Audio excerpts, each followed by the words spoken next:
Hey, good morning, Keith. Say hello to a new friend on an old road. Take a two-lane trip of memories into mysteries unknown. Come along for the ride. Jim Hinckley's America. Good morning, Mr. Frank. Hinckley's America.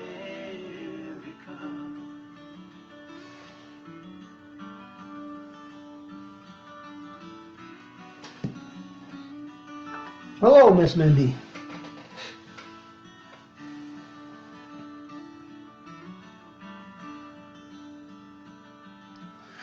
Well, as you can see, we're going to do something a little bit different this year to kick off the new year with some a little bit of different programming. The primary shortcoming with using this particular program on Facebook Live is it could be a blessing or a curse. You won't be able to see my smiling face.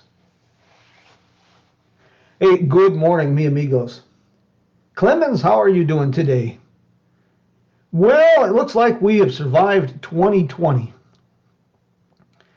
By nature, I am sort of an optimistic pessimist that believes every day is good, but some are better than others. I have to admit, though, this past year with COVID-19, canceled travel plans, a contentious and divisive never-ending election, and missing visits with my dear friends sure made me feel like a long-tailed cat in a room full of rocking chairs. I know that the rest of winter is going to be a challenge for us, but I'm confident that things will be brighter come spring and summer. This morning, our first program of the new year, we continue with our series about Route 66. Today we will visit Missouri, the Show Me State. And as always, it will be a blending of trivia and history and road trip inspiration and, well, the sharing of a few of my favorite places to eat or imbibe. And of course, we also have the weekly trivia contest and the coffee cup sponsor of the week. Feel free to chime in and during the program and I'll try to answer your questions before I bid adios this morning. And on next week's episode, we will continue our westward adventure with Route 66 Odyssey in Kansas. You know, there's only about 14 miles of Route 66 in Kansas, but you're going to be surprised by the amazing things to do and see along this very short section of the Mother Road. And of course, we also have the weekly trivia contest, the coffee cup sponsor of the week, and other tidbits to share. Well, before getting the show on the road, I want to give a shout out to the boys of the road crew for our theme song. And as we are talking road trips, take a listen to the music of the road crew at Road Crew 66 and spark dreams of adventures on the open road. Hey, let's start this morning's program with our trivia contest. Unfortunately, we can only do domestic shipping. If we had trouble with shipping this year. I sent packages to Germany in November, and we're still waiting for their delivery. So anyway, here's this week's trivia question. Whoever comes up with the first right answer wins a copy of the new book, Steve McQueen. This is from Quattro Publishing Group, and it's their new The Life series. It's a pretty interesting little book. I think you might find it really of interest. So the question is, where on Route 66 can you find a German and Italian military cemetery? Okay. Now, as we begin today's adventure, please keep in mind that each and every town along the Route 66 corridor has something to offer, no matter how small. Now, we are quite partial to an adventure on Route 66 in the Show Me State. You got friendly folk, beautiful scenery, picturesque small towns, roadside produce stands, good food, beer, and hard cider. So plan accordingly and give thoughts to second and third trips, as you won't be able to see or experience it all. And this morning I'm merely sharing a few highlights as well as some of my favorite places. Traveling west on Route 66 into Missouri starts with the Mississippi River crossing. The picture I have here for you is the Chain of Rocks Bridge. Really an interesting little deal here. Before being bypassed by the interstate highway, travelers had a couple of options. And over the years, there were several bridges used that connected East St. Louis in Illinois with St. Louis. And for those hoping to bypass the congestion in the center, there was the narrow Chain of Rocks Bridge a few miles to the north. This opened as a toll road. Then in 1936, it officially became Alternate 66. Today it's a foot or bicycle bridge that is occasionally opened for car clubs. Travel tip of the day. Park on the Illinois rather than the Missouri side and lock everything you're not carrying with you in the trunk out of sight.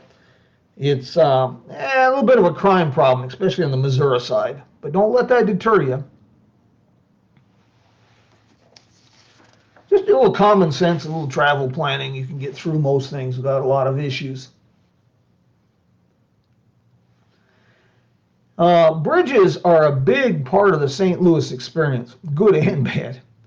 On my fall trip last year, my speaking engagements, my book signing tour, and my Route 66 adventure in the fall of 2019, there was a great deal of highway construction along the river, and that included bridge closures. So even on a Sunday afternoon, it took us almost a half hour to cross the damn river. And I dusted off every four-letter word I knew and created some new ones. It wasn't a pretty picture, but my dearest friend, she's put up with me for quite a while now. Hey, this picture you see here, this is the Edes Bridge. Now, this is a real treasure that's overlooked a lot. Nestled around it is Laclade Landing, historic district with restaurants and eclectic shops and historic buildings. Is anybody familiar with the Laclade district? It was used to be pretty gritty, and now it is pretty upscale and really a fascinating area. Then, of course, the iconic gateway arch with observation deck at the summit and the museum beneath is within walking distance. And the old courthouse is nearby. And that's where the Dred Scott hearing took place. And here's a little bit of trivia for you. You know, we talk a lot about Al Capone. And when it comes to Route 66, a lot of folks like to talk about Al Capone. But he had nothing on Agin's Rats. And this was once, St. Louis was once their kingdom. Now this was a truly vicious crime syndicate. And a few of their associates became hired guns for Al Capone. And the equally vicious Purple Gang in Detroit.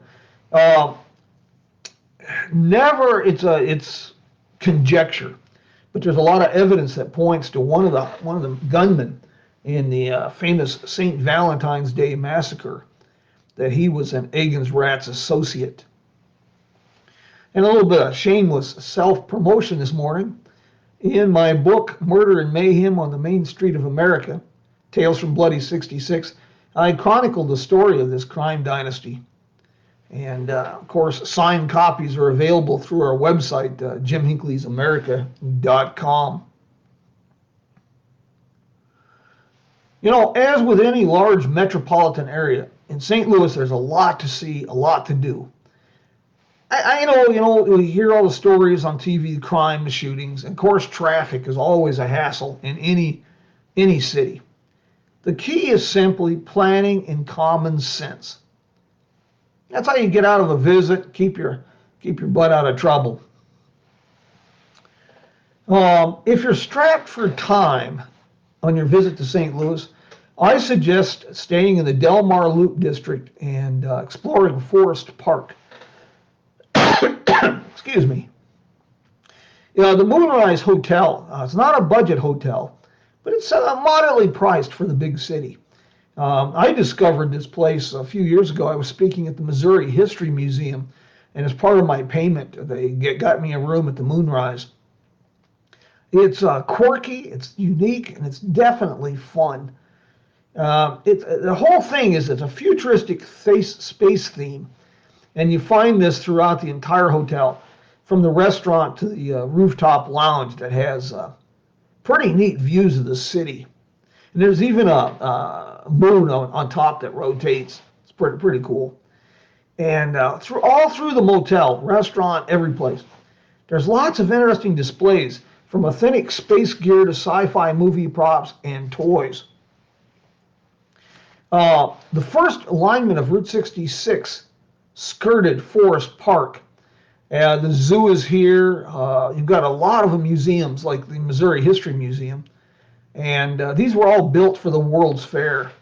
There are also beautiful statues, fountains, ponds, and lots of scenic walking trails. Another stop that I highly recommend is the National Museum of Transportation. And you really need to stop there before you leave town. Trains, planes, automobiles, that's the focal point. And just expansive displays, entire trains, locomotives, airplanes. But a lot of people don't realize that St. Louis was once home to an array of automobile manufacturers. And many vehicles produced in the city are on display. And there are also some unique Route 66 exhibits, including a complete motel room from the now vanished Coral Court Motel. It was an Art Deco masterpiece. Speaking of, the automobile history in St. Louis, you can find this story on, it's an article I wrote from Motoring NZ out of New Zealand. You can find it on their website. But a real interesting story about the Moon automobile and the Ruxton, one of the first production front-wheel drive cars in America. Well, here's another place that I really like to recommend. West of St. Louis at Stanton is the scenic and historic wonder of Merrimack Caverns.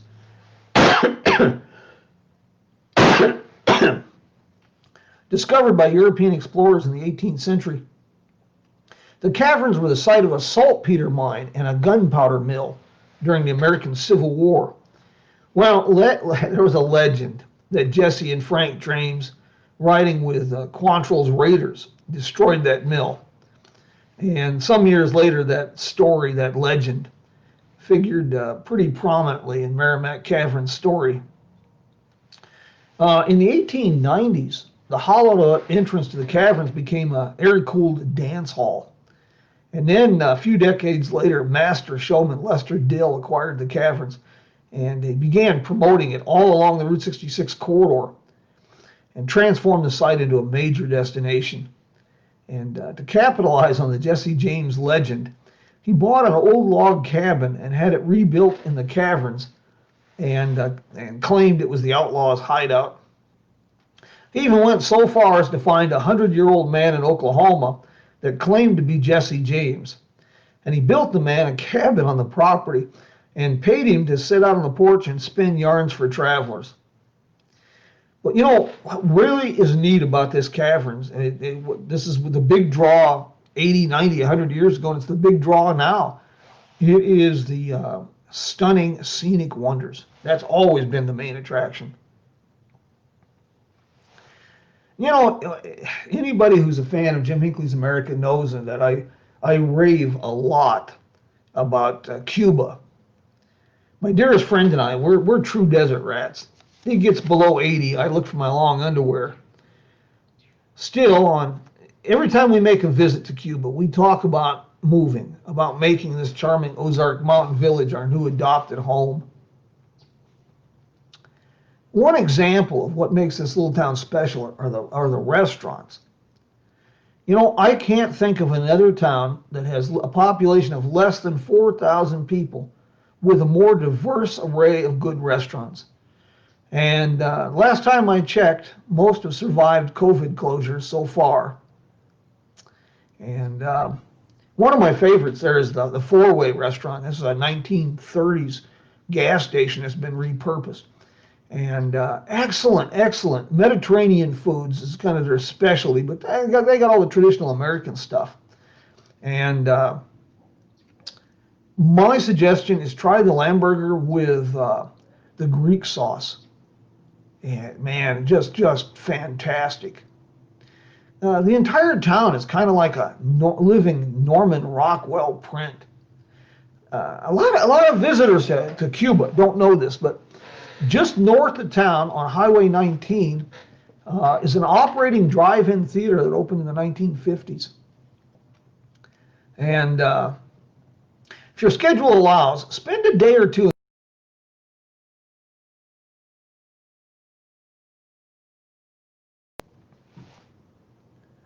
And one of the true treasures in Cuba, or really anywhere on Route 66, is the Wagon Wheel Motel. This is the longest continuously operated motel on Route 66. And as with most of the old motels, boy, it went downhill pretty hard there for a while. But Connie Eccles and her sister Reva have spearheaded a delightful restoration of the property. And it's been transformed into a magical place where the past and the present just blend seamlessly. And the very essence of the infectious Route 66 experience is encapsulated here. And you really want a blending of the past and the present, ask Connie for the jacuzzi room. And they've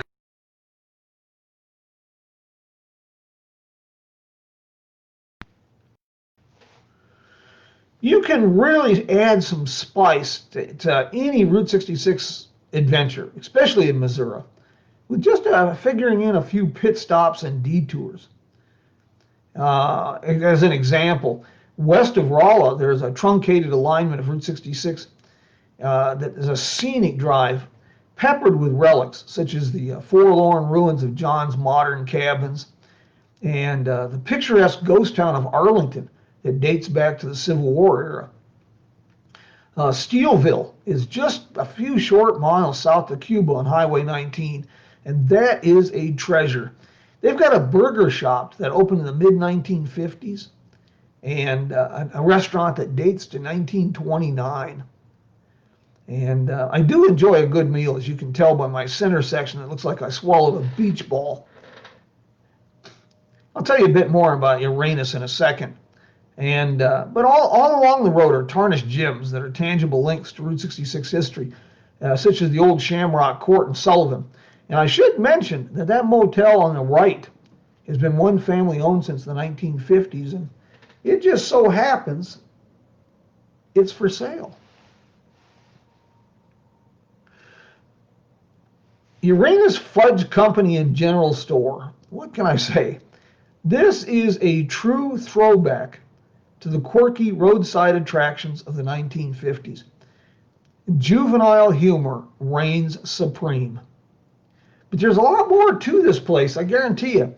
There's escape rooms, a huge gift shop with books and souvenirs and all manner of local foodstuffs. There's the on-site made fudge. There's the world's only circus sideshow museum, complete with acts such as like a sword swallower. It's a real hoot, and it needs to be experienced. You just can't really describe this crazy place. And if you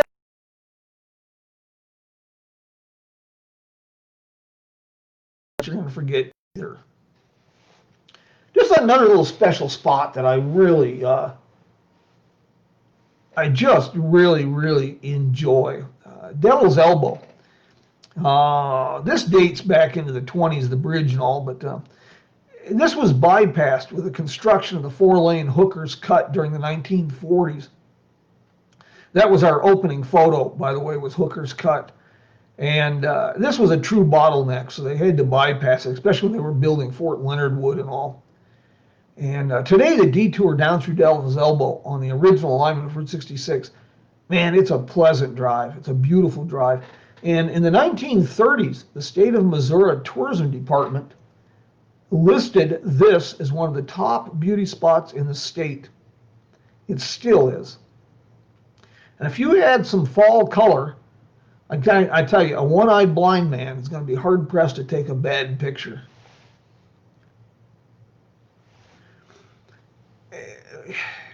All of Route 66 is a string of time capsules. But in Missouri, there's just, I don't know, it's a delightful blend of time capsules, historic sites, and scenic wonders. My favorite time of year, I'm asked this a lot, the best time to travel. You can run into a little bit of inclement weather, but I like traveling in October when the leaves are turning, and you've got events like Cuba Fest in Cuba, Missouri. That's my favorite time for traveling this. But what really makes the drive on Route 66 in Missouri or in any of the states along the corridor special is the people. The folks like Barbara Turner and her charming husband at Gay Parita, Ramona Lehman down at the Monger Motel in Lebanon, or Jax Wellborn in Waynesville. And as you may have guessed, I'm quite partial to beating my gums, but I also like to listen to folks share their stories. And so when we travel, sometimes my schedule gets a little tight.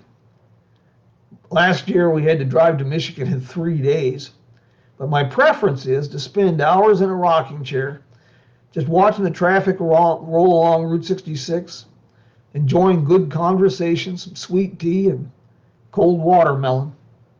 It don't get much better than that.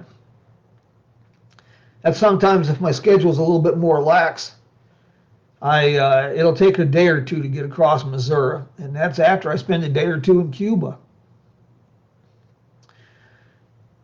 Aside from the Moonrise Hotel in St. Louis and the Wagon Wheel Motel in Cuba, I have some other places to rest the weary head that I have to recommend. The Monger Motel in Lebanon is one. Ramona is a wonderful hostess, and of course Bob, her husband, passed away recently, but they own the motel since the early 1970s. It dates to the 1950s. The Boots Court in Carthage is a real experience. They've done their best of course, a few modern amenities, but they've created a 1930s time capsule. And another one I can suggest with confidence is the Rail Haven in Springfield. It's changed quite a lot since it opened in the 1930s, but it's got a blending of 1950s and modern to it. And what's a road trip without good eats? Well, there's Belmont Winery at Leesburg. They have top-notch steaks, and even though I'm not much of a wine drinker, I kind of like their steaks, and going with pink dogwood wine. That's really a treat. And in St. Clair, there's the charming Lewis Cafe that opened in the 1930s. I've got a couple special places in Lebanon to recommend. One is the Elm Street Eatery. I sure like stopping in there for a good breakfast. And Dowd's Catfish and Barbecue. That's my dinner go-to spot when I'm staying in Lebanon. And Frisco's Grill and Pub in Cuba. That's only a block off Route 66. I highly recommend that one. And try the Reuben sandwich with a bottle of Giddy Goat beer brewed in St. James. Now that's different. And when I'm in Cuba, my breakfast stop is Shelley's. For dinner spots, I can also recommend Riviera Maya for Mexican food and Missouri Hick next to the Wagon Wheel. They all have excellent barbecue, and during the fall, they have hard pumpkin cider. Now, I'd never had hard pumpkin cider before, but I tell you, I was hooked. I really like that stuff. Unfortunately, it seems to be seasonal. Oh, my friends. Boy, this half hour just seems to fly by. And I haven't had an opportunity to share half of the places along Route 66 in Missouri that are on our favorites list. But I have one more place that must be shared, and that's Red Oak 2. Folk artist Lowell Davis created this incredible time capsule. It started a few years ago when he bought some of the last buildings in his hometown of Red Oak, and he moved them to his farm, and then he began acquiring other old buildings from throughout southwest Missouri, or recreating a vintage store, gas station, or mill. And he added some whimsy with his unique sculpture, such as the one in the upper left corner. Unfortunately, Lowell passed away last year, and some of the magic was lost. But still, this little treasure near Carthage is well worth the short detour off Route 66. And before I wear out my welcome, let's give a shout out to our coffee mug sponsor of the week, One Stop 66. This innovative online store is sort of a flea market for Route 66 artists, authors, and photographers.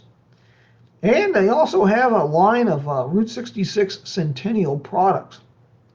Check it out at onestop66.com. And if you would like your business, museum, or community featured on Coffee with Jim, well, just send me a mug. That's all there is to it. It's a free promotional opportunity. It's made possible in part through the magic of crowdfunding on our Patreon-based website. But if you want to add a check or cash to that mug, you sure as hell won't hear me complain none. And next week, Coffee with Jim, Sunday morning, 7 o'clock, live stream on the Jim Hinckley's America Facebook page. It is Route 66 in Kansas. My parting thought for the day is this. It's a new year with new opportunities. Let's learn from the mistakes made in the past. Shake the dust from our shoes. Cast aside fear and let's look toward the future with a touch of eagerness. Folks, I think that about wraps it up for this week. Me amigos, again, thank you for joining us this morning. I sure hope that we can get together again next Sunday morning for another episode of Coffee with Jim when we explore Route 66 in Kansas. Invite your friends. Let's make it a party. Now let's see what kind of questions and things we need to be answering here this morning. Mr. Keith Kentner, good morning. Frank Jameson, yes, sir. You know, we did survive. We had a pretty quiet evening. Part of getting older, I guess. Mr. Clemens, good morning, sir. Sandra, well, now that's a wonderful treat. How are you folks both doing this morning? Mr. Harley, good morning, sir. Route Trip USA. Well, hello, folks.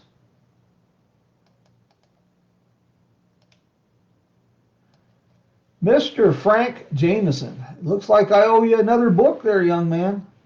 I think I might have your address, but if not, well, I'll have to see what I can do. Yeah, it is a great book. I just finished reading it, and it's really pretty interesting. It's well done. Yeah, the Osage Legacy Monument out at the Visitor Center by the Interstate Interchange. It's well worth a visit. They've got some great displays inside.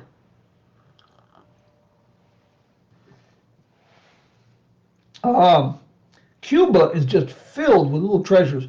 I don't know if you've ever been down and seen the old 1908 jail down at the end of Main Street. That's pretty interesting. And there's two old railroad hotels just a block up from the Wagon Wheel.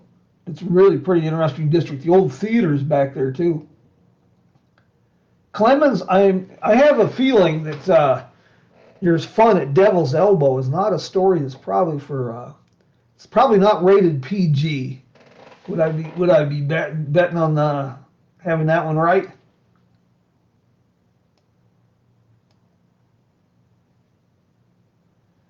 Keith, thank you. Folks, I sure want to thank everybody who joined us this morning, and well, I hope you can join us next week.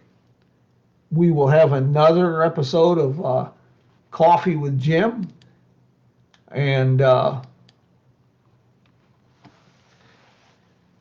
have some fun. We're going to talk about Route 66 in Kansas, and trust me, even though there's only 14 miles there, I'll bet you I could probably fill a book with all of the things, the sights, the attractions, the history, self-drive tours through just tons and tons of stuff to see and do in Kansas.